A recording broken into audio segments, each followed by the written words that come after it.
Everyone, आप सभी का स्वागत है अपने यूट्यूब चैनल आईटीआई गुरु पे। तो आप सभी को पता ही होगा कि यहाँ पे इलेक्ट्रीशियन की क्लासेस चलाई जा रही हैं फर्स्ट ईयर एवं सेकेंड ईयर की, जिसमें से आपका पहला चैप्टर व्यावसायिक सुरक्षा एवं स्वास्थ्य, जिसके 2 वीडियो पूर्व में अपलोड हो चुकी हैं। जिन्होंने अभी तक नहीं देखा है वो जाके उस वीडियो को देख लें। उन्हीं पर आधारित आज हम 25 क्वेश्चन बहुविकल्पीय आज हम सॉल्व करेंगे बहुत आराम से। तो आइए स्टार्ट करते हैं। सबसे पहला क्वेश्चन है आपका कि लाल रंग के सुरक्षा चिन्ह का अर्थ क्या होता है। ठीक है, लाल रंग के सुरक्षा चिन्ह का क्या अर्थ होता है? सावधानी, दिशा, निषेध में खतरा या फिर सूचना। तो लाल रंग के बारे में हमने क्या पढ़ा था? लाल रंग के बारे में हमने पढ़ा था कि आयताकार जिसका वृत्ताकार में होता है, जो ठीक है, जो वृत्ताकार में होता है और क्रॉस बना होता है। ठीक है, लाल रंग से जिसका ये क्रॉस बना रहता है। ठीक है, बैकग्राउंड इसका कैसा रहता है? बैकग्राउंड इसका सफेद रहता है और आकृति कैसी बनी रहती? काली आकृति। ठीक है, तो ये किसका था? ये निषेधात्मक चिन्ह का था। ठीक है, किसका था? निषेधात्मक चिन्ह का, जिसमें किसी काम को करने के लिए मनाही होती है। ठीक है, आगे बढ़ते हैं। दूसरा है आपका कि पीले रंग के त्रिकोण चिन्ह का क्या अर्थ होता है? ठीक है, पीले रंग के त्रिकोण चिन्ह का क्या अर्थ होता है? जो त्रिभुजाकार जिसकी आकृति होती थी। ठीक है, पीला जिसका बैकग्राउंड होता था। ठीक है, और उस पे जो आकृति बनी होती थी वो कैसी बनी होती थी? आकृति जो बनी होती थी वो काले से बनी होती थी। ठीक है, तो इसका क्या अर्थ है? ये था आपका चेतावनी चिन्ह का। ठीक है, चेतावनी चिन्ह का था। चलिए आगे बढ़ते हैं।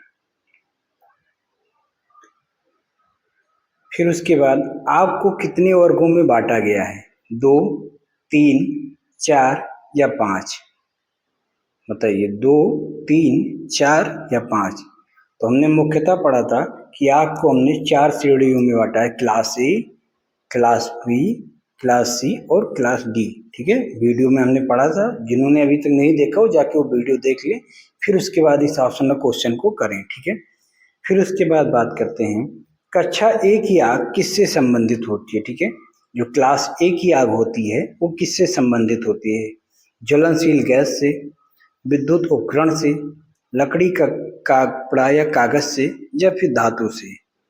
ठीक है, क्लास ए की आग किससे संबंधित होती है? तो इसका आंसर क्या होगा? इसका आंसर है सी। ठीक है, क्लास ए की जो आग होती है वो लकड़ी, कपड़ा, कागज इनसे संबंधित होती है। ठीक है, आगे देखिए। फिर क्वेश्चन है आपका क्लास बी की आग में कौन कौन सी चीजें आती है? ठीक है, क्लास बी की आग को क्या कहते हैं? जल से लगती है, ठोस पदार्थ से लगती है, या फिर तेल, पेट्रोल, डीजल से लगती है, या फिर धूल से लगती है। तो क्लास डी में कौन सी आग आती है? सॉरी, क्लास बी में कौन सी आग आती है?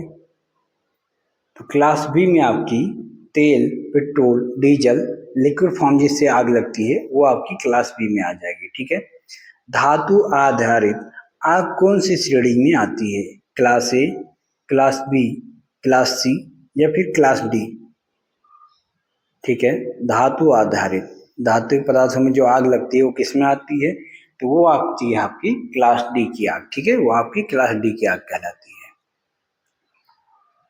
फिर आगे देखिए, फोम टाइप के जो अग्निशामक यंत्र होते हैं उनका उपयोग किस प्रकार की आग को बुझाने के लिए करते हैं? ठीक है, फोम प्रकार के जो अग्निशामक यंत्र होते हैं उनका उपयोग किस प्रकार की आग को बुझाने के लिए हम लोग करते हैं? ठीक है, क्लास डी की आग को, क्लास ए और बी की आग को, या फिर क्लास सी या फिर क्लास डी की आग? बताइए। फोम प्रकार के अग्निशामक यंत्र का प्रयोग हम किस प्रकार की आग को बुझाने के लिए करते हैं? ठीक है, तो इसका आंसर होगा आपका क्लास ए और बी दोनों। ठीक है, फिर उसके बाद देखिए पीपीई का पूरा नाम क्या होता है? ठीक है, पीपीई का पूरा नाम क्या होता है? पब्लिक प्रोटेक्शन इक्विपमेंट, या फिर प्राइवेट पर्सनल इक्विपमेंट, या फिर पर्सनल प्रोटेक्टिव इक्विपमेंट, या फिर प्रोफेशनल प्रोटेक्टिव इक्विपमेंट? इसमें से इसका आंसर क्या होगा? तो इसका आंसर होगा आपका पर्सनल प्रोटेक्टिव इक्विपमेंट। ठीक है, आगे देखिए। निषेधात्मक चिन्ह का रंग संयोजन क्या होता है? ठीक है, निषेधात्मक चिन्ह का रंग संयोजन क्या होता है? नीला और सफेद, हरा और काला, लाल घेरा, सफेद पृष्ठभूमि, पीला और काला। बताइए।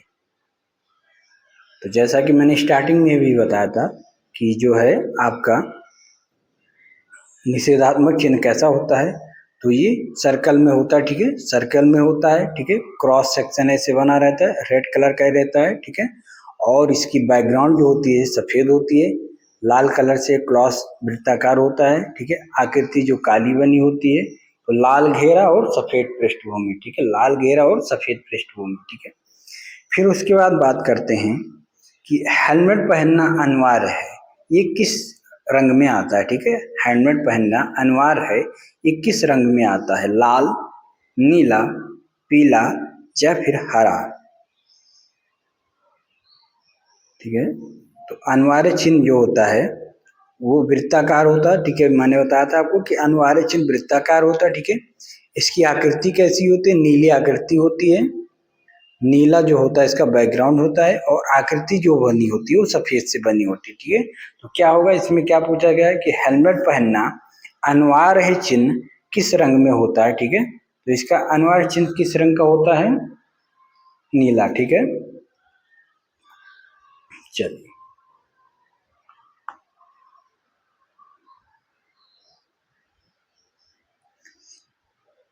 बिजली के उपकरण से खतरा का चिन्ह किस रंग में होता है? नीला, लाल, पीला और काला या फिर हरा। ठीक है, बिजली के उपकरण से खतरा का चिन्ह किस रंग का होता है? तो जो चेतावनी चिन्ह दिखाता है, ठीक है, वो त्रिभुजाकार रहती है, पीली बैकग्राउंड रहती है। ठीक है, और काला से इस पे बना रहता है। ठीक है, तो इसका आंसर क्या होगा? सी। ठीक है, पीला और काला। आगे बात करते हैं, अग्नि निकासी द्वार का सूचनात्मक चिन्ह किस रूप में होता है? ठीक है, अग्नि निकासी द्वार का सूचनात्मक चिन्ह किस रूप में होता है? हरे बैकग्राउंड में सफेद चित्र, लाल बैकग्राउंड में सफेद चित्र, नीला बैकग्राउंड में सफेद चित्र या फिर सफेद बैकग्राउंड में लाल चित्र। बताइए।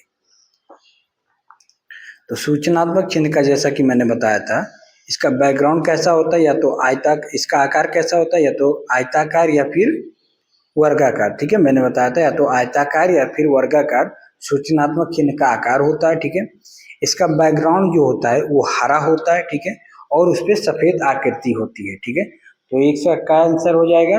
हरे बैकग्राउंड में सफेद चित्र। ठीक है, हरे बैकग्राउंड में सफेद चित्र।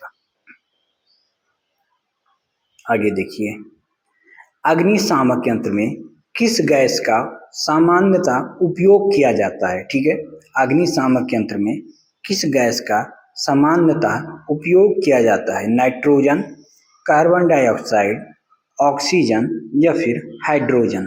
तो क्या होगा आंसर इसका? बताइए।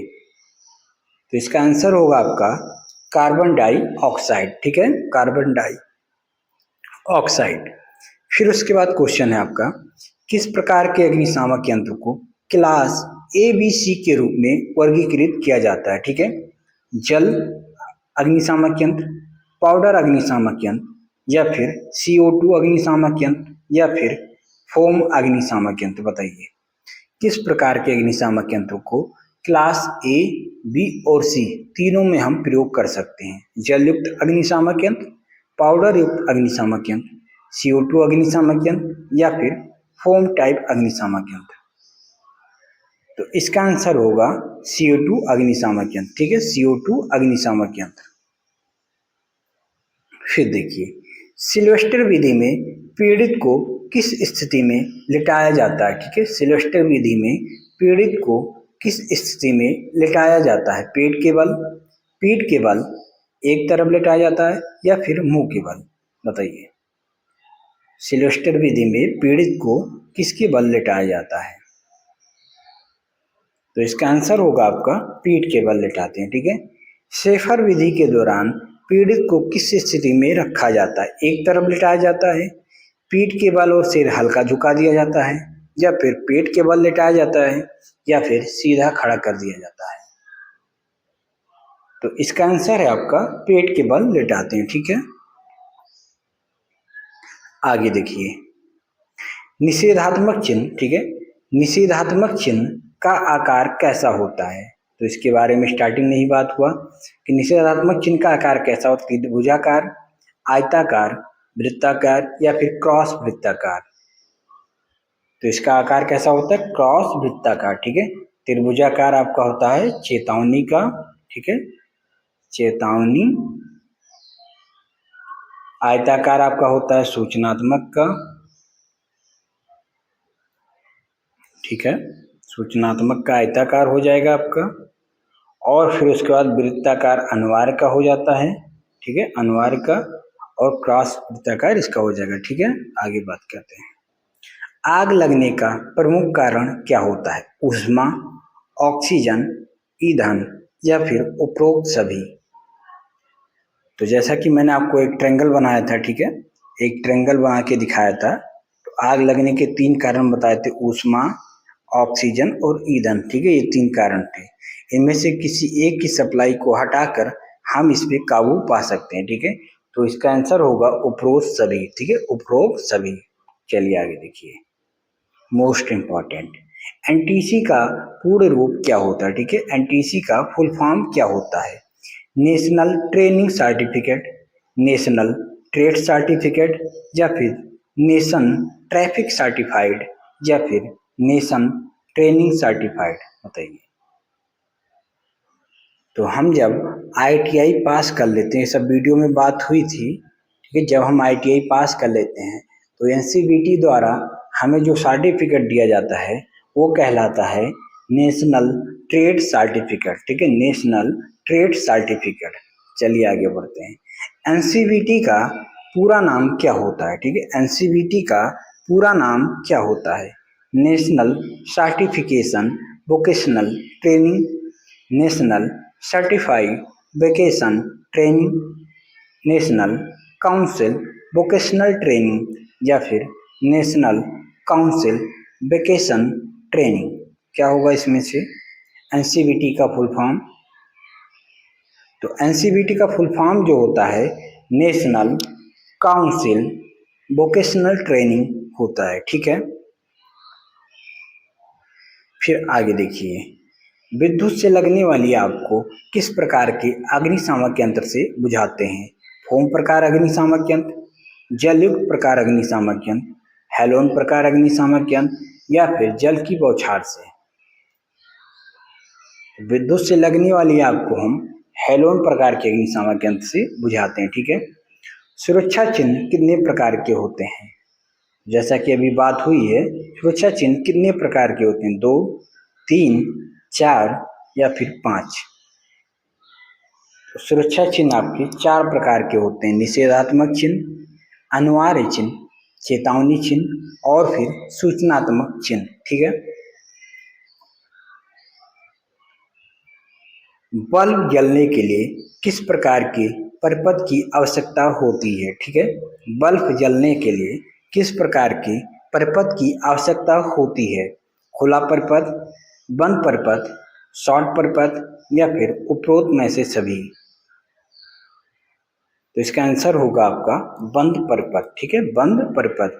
परिपथ 4 प्रकार के होते हैं, जैसा कि बात हुई थी, खुला परिपथ, बंद परिपथ, शॉर्ट परिपथ और फिर लीकेज परिपथ, ठीक है।